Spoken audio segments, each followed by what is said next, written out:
ये प्रसंग सुनिएगा, दिमाग हिल जाएगा। बहुत सारे लोगों के मन में ये भाव है कि भगवान की सेवा तो करना चाहते हैं, लेकिन भोग कैसे लगाएंगे, कभी कुछ गलती हो गई तो। लड्डू गोपाल घर पर लाना चाहते हैं, पर लाएं कि नहीं लाएं, कभी कुछ गलती हो गई तो। ये प्रसंग सुनिए और जानिए कि कौन है श्री कृष्ण, क्या चाहते हैं श्री कृष्ण। हरे कृष्ण दोस्तों, मैं हूं अनुज शर्मा। वृंदावन में एक भक्त थे भगवान के, संत थे, माधव दास।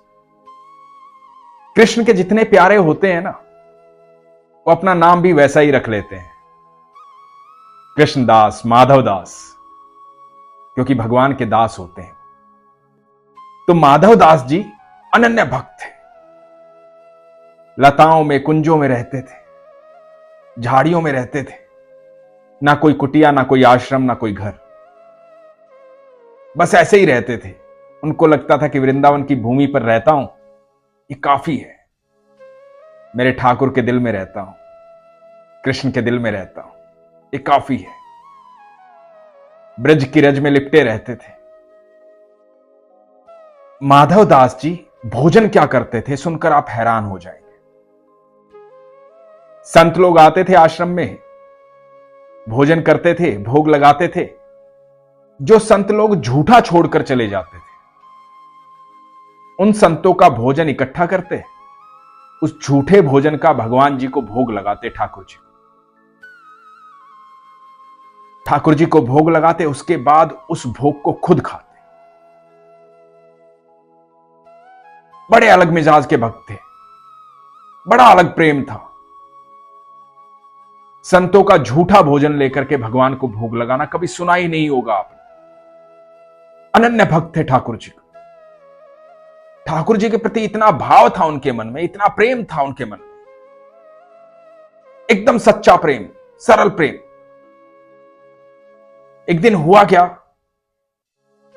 कि संत लोग आए, भोजन किया, सारी पत्तल उठाई, माधव दास ने सारा भोजन इकट्ठा किया।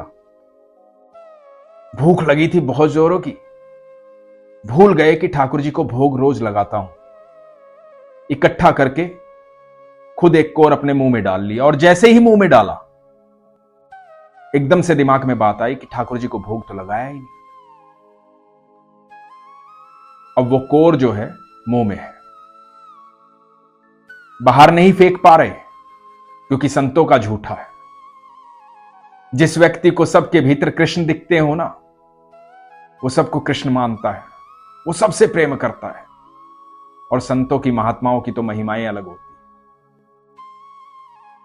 तो माधवदास उसे बाहर नहीं निकाल पा रहे, और अंदर नहीं निगल पा रहे, क्योंकि अपने ठाकुर को भोग नहीं लगाया। बड़ी समस्या हो गई उनके लिए, ना बाहर निकाल पा रहे हैं, ना अंदर निगल पा रहे हैं। मन ही मन सोच रहे हैं, मेरे ठाकुर को भोग नहीं लगाया, बड़ी गलती हो गई। रो रहे हैं, आंखों में आंसू आ रहे हैं, और कोर मुंह के अंदर। 10 मिनट हुई, 15 मिनट हुई, आधा घंटा हुआ, 1 घंटा हुआ, कुछ नहीं सोच पा रहे। आधा दिन बीत गया, पूरा दिन बीत गया, पूरी रात्रि बीत गई। अगले दिन की सुबह हुई, कोर मुंह में है, वहीं बैठे हैं। वो संतों का झूठा भोजन भी वहीं रखा है, ना अंदर ले रहे हैं, ना बाहर फेंक रहे हैं। दोनों ही तरफ सम्मान की बात है, दोनों ही तरफ भगवान की बात है। अनन्य भक्त ऐसे ही होते हैं। आंखों से अश्रुधारा लगातार बह रही है, मन ही मन ठाकुर जी से माफी मांग रहे हैं, कह रहे हैं, प्रभु ये गलती हो गई, ये पाप हो गया मुझसे, पहली बार ये पाप हुआ है, मुझे क्षमा करें प्रभु, मुझे क्षमा करें। ठाकुर जी को याद कर रहे हैं, और प्रातःकाल ठाकुर जी उनके सामने आ जाते हैं साक्षात।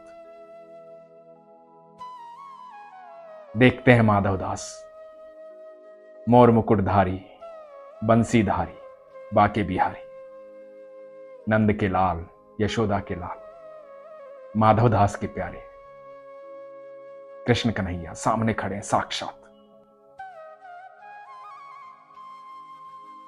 देख रहे हैं, मुंह में कोर है, कुछ बोल नहीं पा रहे, बोलने की स्थिति में ही नहीं है। ठाकुर जी बोलते हैं, ठाकुर जी कहते हैं, माधव कल से भूखा हूं, भोग ही नहीं लगाया, भोजन ही नहीं खिलाया। माधव दास इशारों में कह रहे हैं कि प्रभु गलती हो गई, समझ ही नहीं पाया क्या करूं। कोर मुंह में ले लिया, तब याद आया कि ठाकुर जी को भोग नहीं लगाया, मेरे प्यारे को भोग नहीं लगाया। अब इसे बाहर भी नहीं कर सकता हूं क्योंकि संतों का झूठा है, आपके भक्तों का झूठा है, आपके प्यारों का झूठा है, कैसे बाहर फेंक दूं। अंदर निकल नहीं सकता हूं क्योंकि आपको भोग नहीं लगाया। मेरी स्थिति बड़ी गंभीर है प्रभु, मुझे क्षमा करें, मुझसे गलती हो गई। ठाकुर जी बोले, अरे इतना क्यों सोच रहे थे, जब तुमने मुंह में ले लिया था तो उससे भोग लगा देते। तो माधव दास इशारों में कह रहे हैं, नहीं प्रभु, आप ये भोग लगाइए जो सामने रखा हुआ है, मुझसे गलती हो गई। ठाकुर जी बोले, अरे क्या गलती हो गई, अपने मुंह से निकालो और मुझे भोग लगाओ। माधव दास बोले, प्रभु इतना बड़ा पाप तो नहीं कर सकता, अपना झूठा आपको कैसे खिला सकता हूं। तो ठाकुर जी मुस्कुराए, ठाकुर जी बोले, माधव इतने दिनों से तू सबका झूठा मुझे खिला रहा है, आज तेरा खिला देगा तो क्या चला जाएगा, और तू तो मेरा सबसे प्रिय है, रोज सबका झूठा ही तो खिलाता है।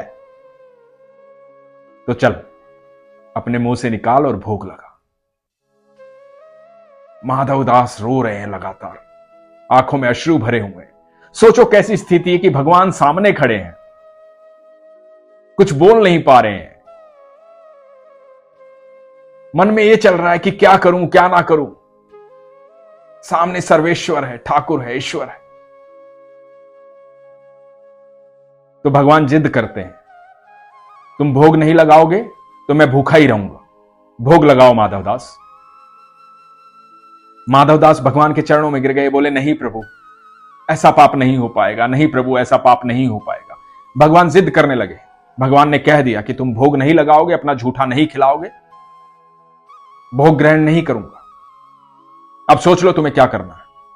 और माधवदास ठाकुर जी के पैरों में गिरे हुए हैं, और पैरों में गिरे गिरे आंखों से अश्रु बह रहे हैं, कुछ बोलना चाहते हैं, इतने में उनके मुख से, उस कोर से थोड़ा सा चावल गिरता है। भगवान की तरफ देख रहे हैं, भगवान उनको उठाते हैं, वो चावल का दाना उठाते हैं, भगवान ग्रहण करते हैं, अंतर्ध्यान हो जाते हैं। ऐसे हैं मेरे ठाकुर, ऐसे हैं मेरे कृष्ण। हम क्या जानेंगे उनकी महिमा को। वो इतना प्यार करते हैं, इतना प्यार करते हैं जिसकी कल्पना भी नहीं की जा सकती। और हम लोग ये सोचते हैं कि क्या भोग लगाएंगे उन्हें, कैसे सेवा करेंगे उनकी। हम लोग ये सोचते हैं कि अरे ये तो एक ड्यूटी बन जाएगी, लड्डू गोपाल को ले आए तो कैसे करेंगे, मैं नहीं होऊंगा तो कौन करेगा। हम इतना सोचते हैं, सिर्फ इतनी सी बात से अपने ठाकुर से दूर हैं। क्यों, किस लिए? कृष्ण है वो, सर्वेश्वर हैं वो। हम होते कौन है उन्हें देने वाले, हम होते कौन है उन्हें भोग लगाने वाले। हम सबको तृप्त करने वाले ठाकुर हैं। हम तो अपने भाव से, अपने प्रेम से कुछ भी अर्पण करते हैं ना, वो दिल से प्रेम से ग्रहण करते हैं। वो भाव वो ग्रहण करते हैं, वो जो भाव देने का होता है, भाव भोजन करवाने का होता है, भाव प्रेम करने का होता है। उन्हें हमसे कुछ नहीं चाहिए, वो हमारे दाता हैं, वो हमें सब कुछ देते हैं। तो कभी ये मत सोचिएगा कि मैं कैसे सेवा करूं, ये ड्यूटी तो नहीं है मेरी। प्रार्थना जरूर कीजिए। हम जब आरती करते हैं तो एक लाइन आती है, तेरा तुझको अर्पण क्या लागे मेरा। बड़ी सत्य लाइन है ये। हमारा है ही क्या जो हम उसे देंगे, क्या है हमारा। और सच में कोई हमारा है ना तो बस ठाकुर जी हैं, ईश्वर ही हैं, और कोई नहीं है। वही हमेशा साथ रहते हैं, हर पल साथ रहते हैं। भूत भविष्य वर्तमान सब कुछ वही है। बस आपका विश्वास जो है वो प्रगाढ़ होना चाहिए, मजबूत होना चाहिए।